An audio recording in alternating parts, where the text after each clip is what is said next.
happened?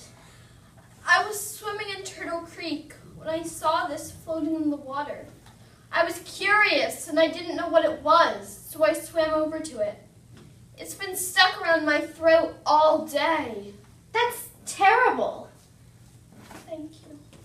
But how did it get in Turtle Creek? Hey, you! What? Why are you littering in Turtle Creek? What's so bad about littering in it? It's just a creek. All the plastic is contained within the creek, obviously. Actually, you're wrong. Who are you two? We're demographists. What's that?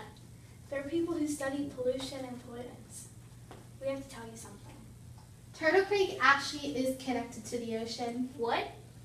When the plastic gets into Turtle Creek, it flows into the Monongahela River, Then to the Ohio River, then to the Mississippi River, and finally to the Gulf of Mexico. where it filters out into the Atlantic and Pacific Oceans. Wow, really? That means that if you litter into Turtle Creek, it could get to the ocean, where creatures like me might eat it. I feel so bad.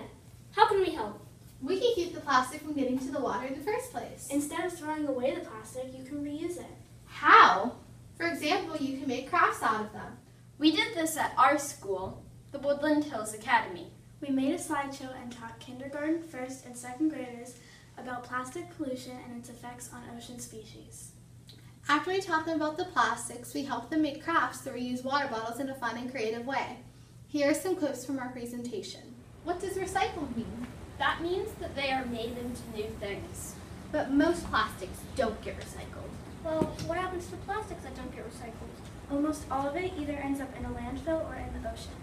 There's a whole generation out there that could help us clean up this planet. But who? Why, they're sitting right there. We've done a lot of bad things to our planet, and now it's time for some good. Kindergarten used the bottoms of water bottles as stampers to create cherry blossom paintings. First grade got to make flowers out of the tops of water bottles.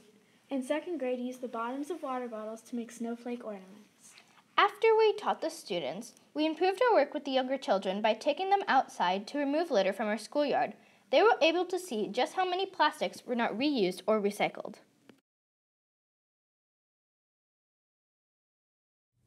This project taught the kids about how reusing plastics for art instead of just throwing them away will help to save the environment, especially the ocean.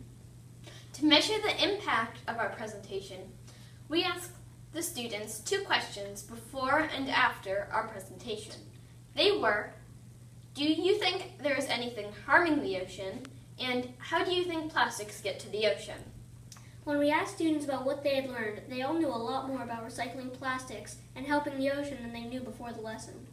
After our lesson, 91% of kids knew that the plastic was harming the ocean, and 100% knew how it got there. Our dream is to teach the newest generation about plastic pollution, and then maybe, just maybe, they can reverse the mistakes of past generations for good. Let's work together to save our planet by reusing, reducing, and recycling plastic.